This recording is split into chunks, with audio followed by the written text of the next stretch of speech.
Today, we embark on a journey to the highest point on Earth.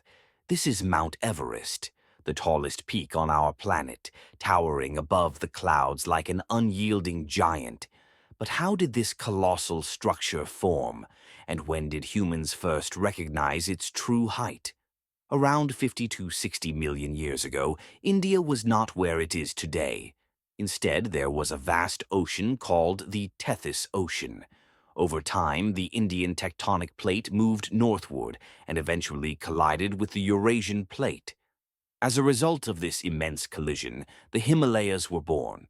Everest gradually rose and eventually reached its current height of 8,848.86 meters.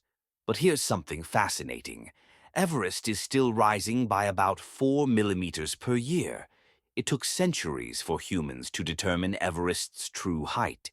In 1852, an Indian mathematician, Radhanath Sikdar, calculated that Everest was the tallest mountain in the world, but the real challenge was yet to come, reaching its peak.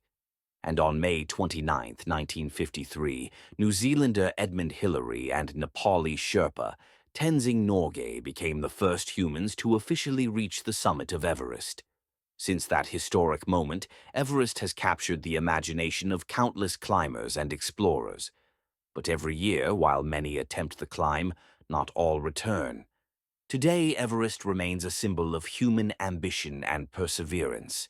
But behind this towering peak lies a story millions of years in the making.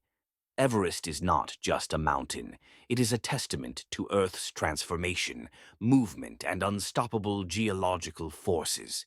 If you want to explore more about mountains and the wonders of nature, don't forget to subscribe to our channel.